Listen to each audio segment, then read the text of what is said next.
नमस्कार, मैं हूं आपके साथ आस्था कौशिक और आप देख रहे हैं महाबहस। वक्फ बिल के विरोध में AIMPLB की अपील पर ईद के दिन कई शहरों में काली पट्टी के साथ नमाज अता की गई। बोर्ड के साथ साथ कई विपक्षी दल इस बिल को मुस्लिम विरोधी बता रहे हैं।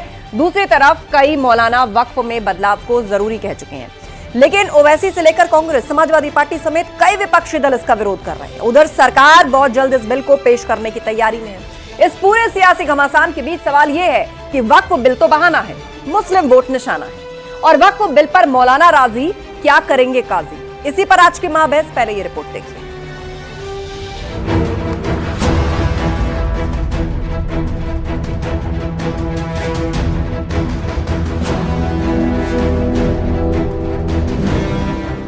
बिल के खिलाफ ईद पर काली पट्टी वाला एजेंडा। कुछ लोग हैं जो विरोध कर रहे हैं, बड़ी तादाद में मौलाना भी समर्थन कर रहे हैं।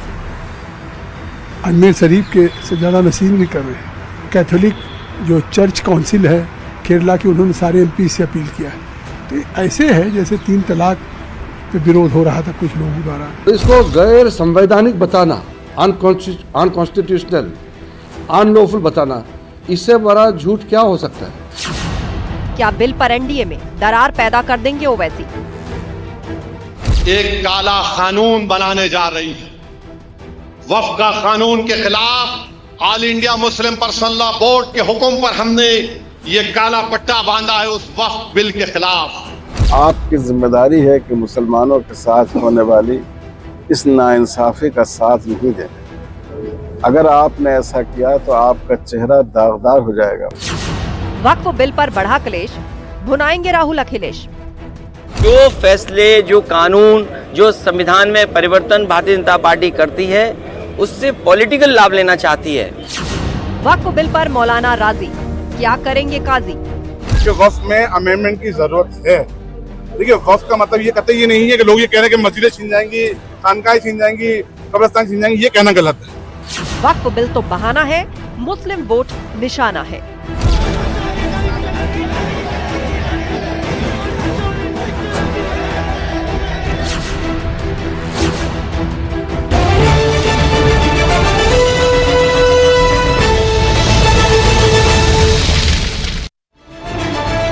और वक्त महाबहस के सवालों का है जिन पर आज की डिबेट फोकस रहने वाली है। पहला सवाल आपके सामने रख रहे हैं, क्या बिल पर NDA में दरार पैदा कर देंगे ओवैसी, जिस तरह की बयानबाजी वो कर रहे हैं और शुरू से ही वक्फ बिल का विरोध भी करते रहे। वक्फ बिल पर बढ़ा क्लेश, भुनाएंगे राहुल अखिलेश।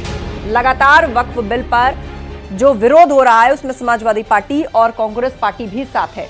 वक्फ बिल तो बहाना, मुस्लिम वोट निशाना है। क्या इसके पीछे भी वोट बैंक की वही पॉलिटिक्स है और उसके लिए एक अहम मुद्दा विपक्ष के पास कितना कारगर होगा, क्योंकि बहुत से मौलाना इसको हक में भी बता चुके हैं और उनका कहना है कि इसका एक हिसाब तो होना चाहिए।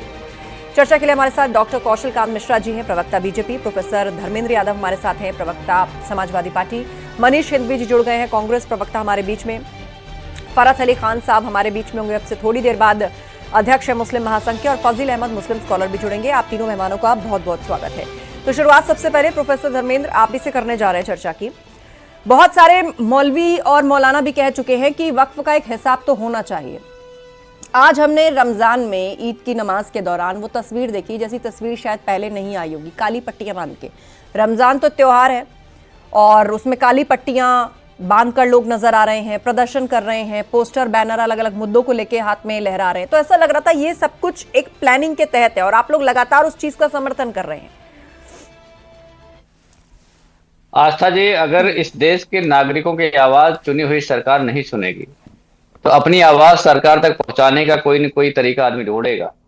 और भारत के संविधान में अधिकार है कि आप अपनी बात रखिए, और किसी बिल में अगर कोई आपत्तियां हैं, कोई सुझाव है, तो उसको भी आप दर्ज कराइए।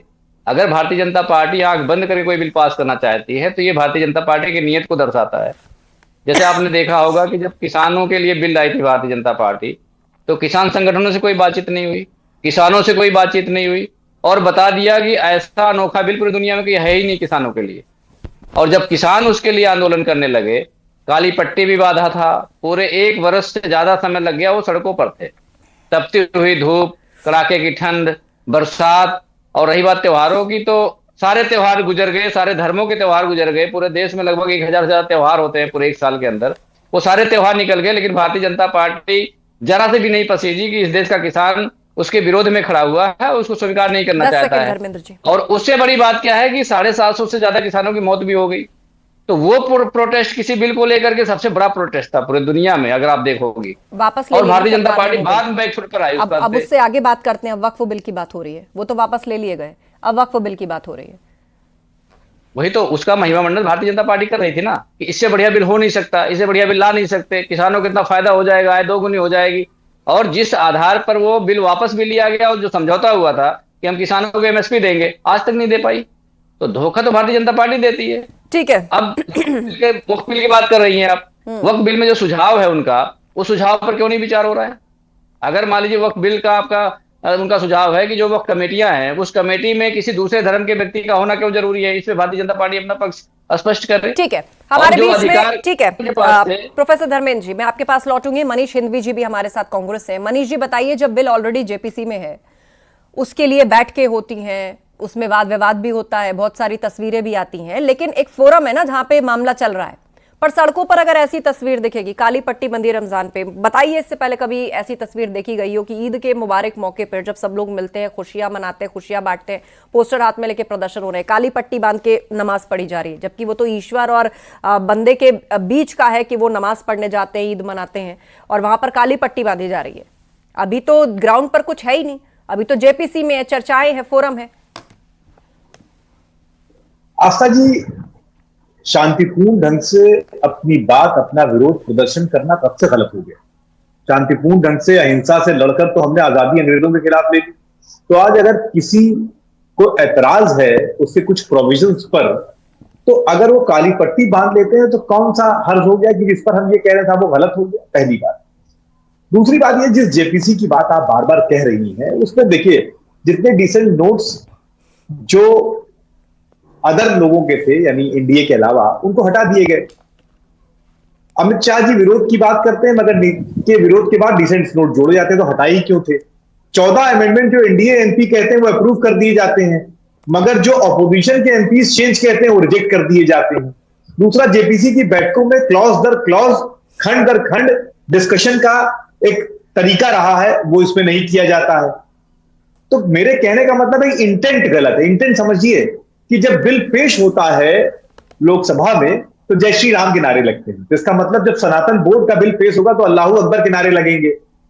मसला आपके इंटेंट का है कि आप बिल तो पेश करना चाहते हैं, लेकिन आपकी सोच खराब है। आप हिंदू मुसलमान करके इस देश में बंटवारा करना चाहते हैं, क्योंकि पहली बार किसी, लेकिन क्या बिल के मसौदे से कोई दिक्कत है विपक्ष को? बिल के मसौदे से कोई दिक्कत है?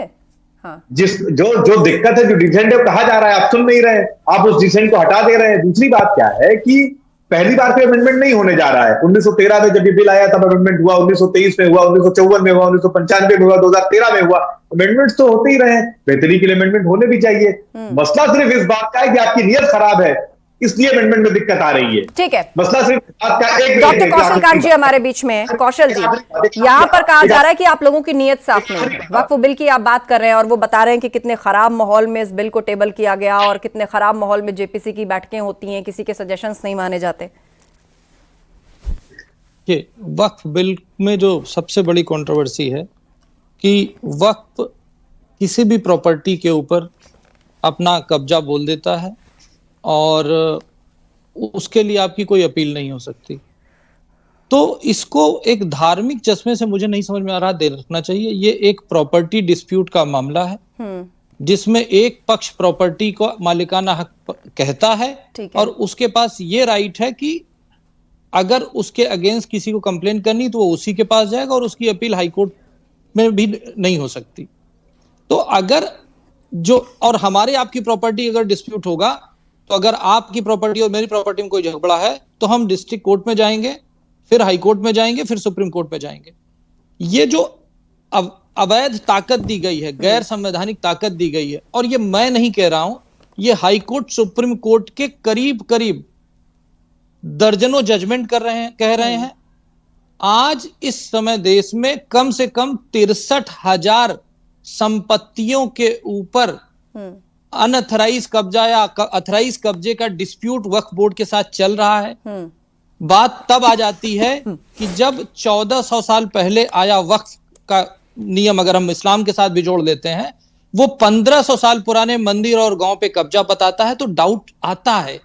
इसमें हिंदू मुसलमान है ही नहीं, इसमें सिर्फ ये बात है कि अगर कोई प्रॉपर्टी किसी को बिलोंग करती है तो वो उसका कागज दिखाए, ठीक है, कानूनी तौर पर अपना कब्जा साबित करे और ले ले।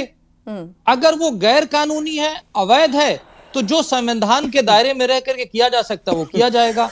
और मेरे दोस्त ये कह रहे थे कि कौन सी हिंदू प्रॉपर्टी, किसी वक्ता ने बोला कि किस हिंदू ट्रस्ट में मुस्लिम नहीं है, तो मैं कुछ दाम लेना चाहता हूं।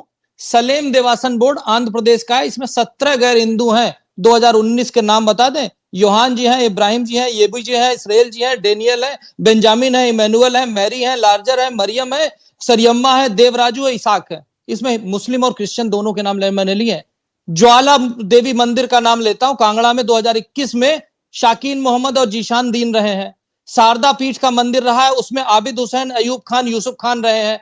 तिरुपति बालाजी के 44 नॉन हिंदू ट्रस्ट के मेंबर हैं। आप ये बताइए, आप किसी एडमिनिस्ट्रेटिव वैल्यू के इंस्टीट्यूशन को, जबकि ये एक मंदिर की बॉडी बता रहा हूं, और ये एक वक्फ, एक प्रॉपर्टी, इस्लामिक प्रॉपर्टीज का जो लॉ है, जो राइट है, उसके ऊपर एक एडमिनिस्ट्रेटिव बॉडी है, उसमें ये कहते हैं कि गैर हिंदुओं को नहीं रहने दें। क्यों? माइनॉरिटीज के लिए है ना। माइनॉरिटीज में सिख क्यों नहीं रहेगा, बौद्ध क्यों नहीं रहेगा, जैन क्यों नहीं रहेगा, पारसी क्यों नहीं रहेगा, क्यों नहीं रहेगा? इसके अलावा इसमें क्लॉज बताता हूं, सेक्शन 9 और सेक्शन 14 1995 का जो वक्फ एक्ट है, वो ये कहता है महिलाओं को शामिल नहीं करेंगे। क्यों नहीं महिलाओं को शामिल करेंगे? जब हम सबरीमाला में जो एक मंदिर है जो हिंदू रीति रिवाजों से चलता है, उसमें महिलाओं के जाने के लिए 7 जजेस का बेंच बैठ के डिसाइड करने के लिए बैठ सकता है, तो जुडिशियल रिव्यू तो किसी चीज का हो सकता है ना। तो वक्फ को इतना रेजिस्टेंट मैं रुक करूंगी धर्मेंद्र जी का। धर्मेंद्र जी बताइए, एक बुनियादी सवाल जो निकल करके आया, वो मामले गिनवा रहे हैं कि कहां किस तरह डिस्प्यूट चल रहा है, और सिर्फ वक्फ के क्लेम के कारण। लेकिन जो बुनियादी सवाल निकल कर आया वो ये, और उस बात का जवाब मनीष जी आप भी दीजिएगा, कि कल को कोई किसी भी प्रॉपर्टी के सामने लगा देता है कि वक्फ की जमीन है जी, सन 57 में हमारा ये हुआ करता था, हमारा ये क्लेम है। अब इस पर फैसला कौन करेगा? जो सवाल पूछ लेगा, जो पेपर मांग लेगा, उसको आप कहेंगे कि भाई देखिए मुसलमानों के खिलाफ है। तो कोई तो ऐसा स्ट्रक्चर होना चाहिए, कोई तो ऐसा कानून होना चाहिए ना जिसके अधीन सब लोग आए, उसकी बात सब लोग माने। आस्था जी, हाँ, भारतीय जनता पार्टी की जो नियति है, समस्या वहां पर है। कानून बनाने में कोई समस्या नहीं है। कानून बनाना आप संवैधानिक प्रक्रिया है, कानून बनाना लोकसभा का काम है, उसमें तो कोई दिक्कत है नहीं। जो भारतीय जनता पार्टी के प्रवक्ता कह रहे हैं, उन्होंने कमेटी में ये बात कही है कि एटलीस्ट 2 नॉन मुस्लिम्स होंगे। अब एटलीस्ट 2 का मतलब होता है कि 2 से ज्यादा भी हो, कम से कम 2 तो होंगे ही होंगे। हो सकता 3 हो, 4 हो, 5 हो, और कमेटी का अगर साइज 10 का है तो उसका 10 भी हो। तो अगर आप वक्फ की बात कर रहे हैं तो कम से कम 1, 2, 3 मुस्लिम तो आप रखोगे नहीं रखोगे, जैन रखोगे नहीं रखोगे, लेकिन आपने एटलीस्ट शब्द क्यों इस्तेमाल किया? आपको स्ट्रक्चर क्लियर बताना चाहिए जनता को। हाँ। अब एक लास्ट बात और मैं अच्छा ठीक है, चलिए पूरा कर लीजिए। हाँ बोलिए। पहली बात।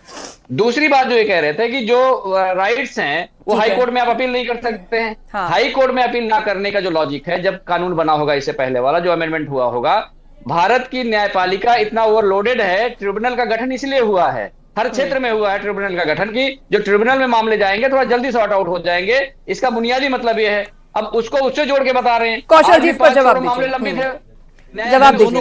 ट्रिब्यूनल से सॉल्यूशन निकल जाता है क्या ऐसे मसलों का? देखिए, बहुत सारे ट्रिब्यूनल बने हैं, जैसे नदियों का ट्रिब्यूनल बना है, इलेक्ट्रिसिटी बोर्ड का ट्रिब्यूनल बना है, इसी तरह कई सारे ट्रिब्यूनल हैं। लेकिन किसी ट्रिब्यूनल के ऊपर इतने केसेस उसके बायस बिहेवियर के लिए नहीं आए हैं। ट्रिब्यूनल हमेशा जुडिशरी को हेल्प करने के लिए होते हैं, पर यहां पर जुडिशरी के नियम को ताक पे रख दिया जाएगा, एक ग्रुप अपने डॉक्यूमेंट नहीं दिखाएगा, यहां पे समस्या आती है। और दूसरी चीज, मेरे दोस्त ने पूछा कि उसमें एटलीस्ट क्यों है।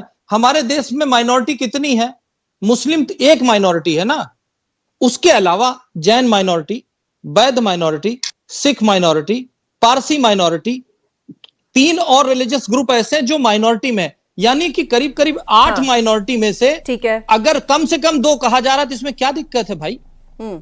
8 माइनॉरिटी का रिप्रेजेंटेशन होना चाहिए ना। हाँ ठीक है मनीष जी, माइनॉरिटीज में सिर्फ मुसलमान ही थोड़ी हैं, हाय तौबा सिर्फ उन्हीं को लेकर के सबकी समान बात करिए। हाँ मैं पहले उससे पहले कुछ चीजों को क्लियर कर दूं जो कंफ्यूजन यहाँ बना हुआ है कि साहब वो वक्फ कहीं भी अपना झंडा गाड़ देगा और वो वक्फ की संपत्ति हो जाएगी, ऐसा कुछ नहीं है, सफेद मतलब एक डिस्प्यूट पैदा हो जाता है ना मनीष जी।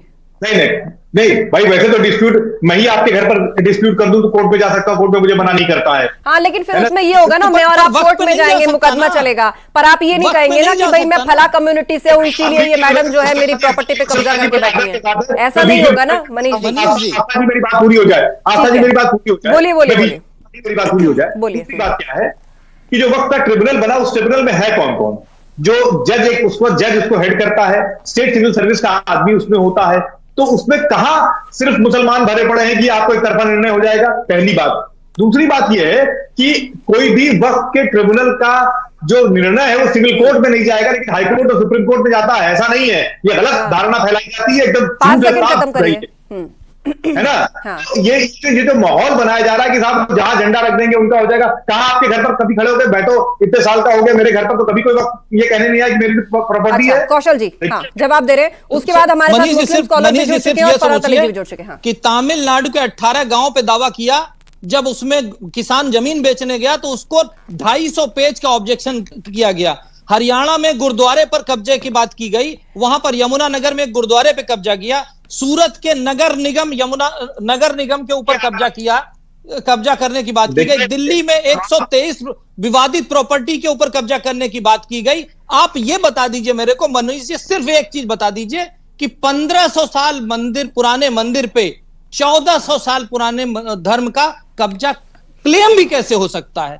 और उस क्लेम के लिए जब वहां के गांव का किसान अपनी जमीन बेचने गया तो उससे एनओसी मांगी गई डीएम के द्वारा। आप ये कह रहे हैं कि चले नहीं हो सकता। सर आपके जब वक्फ एक्ट का जो कानून होता है उस कानून को जब लागू कर दिया जाता है, वक्फ एक्ट का डिसीजन होता है, धर्मेंद्र जी उसके बाद केवल सुप्रीम कोर्ट जा सकता है, हाई कोर्ट केवल उस ओपिनियन के बाद आगे काम करता है। जमीन का मामला, राजस्व का मामला पूरे देश के अंदर अगर 6 लाख गांव हैं, हर गांव में कम से कम 100 मामले हैं और वो 6 करोड़ मामले हो जाएंगे। जमीन का डिस्प्यूट का मैं बता रहा हूं, अवैध कब्जे का बता रहा हूं पूरे गांव में, और वो हिंदू धर्म के सबसे ज्यादा कम से कम 85% मामले होंगे हिंदू धर्म के। मैं जिस गांव में हूं, मेरे गांव में खुद ही मामला था, मैं अपने मामले के लिए भी गया था। तो ये जो जमीन का डिस्प्यूट है किसी धर्म से जोड़ के आप नहीं दे सकते हैं। यही तो सवाल है ना धर्मेंद्र जी, हो तो यही रहा है। देश में वक्फ बिल की बात हो रही है तो मुस्लिम वोटों के लिए, वोट बैंक के लिए जो पॉलिटिकल पार्टी है, क्या प्याज का सब सामने नहीं आने देना चाहती या उस पर हेल्दी चर्चा नहीं चाहती? ये डर, ये माहौल क्यों बनाकर रखा जा रहा है कि इसकी आड़ में तो जो है वो सबसे बड़ा राइट आपसे छीन लिया जाएगा, आपसे प्रॉपर्टीज छीन ली जाएंगी? समस्या यहाँ पर है। ठीक है, हमारे साथ मुस्लिम स्कॉलर जुड़ गए फजील अहमद जी, मैं उनका रुख करूंगी, अभी हमारे साथ जुड़े हैं और साथ ही फरत साहब भी हैं हमारे साथ। सबसे पहले फजील अहमद जी, अब मुझे बताइए ये वक्फ बिल का जो हुआ बनाया जा रहा है, इसमें ऐसा क्या है कि किससे क्या छिन जाएगा या कौन सा न्याय है जो सामाजिक अन्याय में बदल जाएगा? एक प्रॉपर्टी डिस्प्यूट ही है ना, जो एक बोर्ड के माध्यम से पाया गया कि बहुत सारे मामले ऐसे देश में अलग अलग जगहों पर चल रहे हैं, लेकिन उसमें एक क्लॉज है कि भाई आप उसको क्लेम नहीं करेंगे फला जगह पर, अब उसी का सॉल्यूशन ढूंढ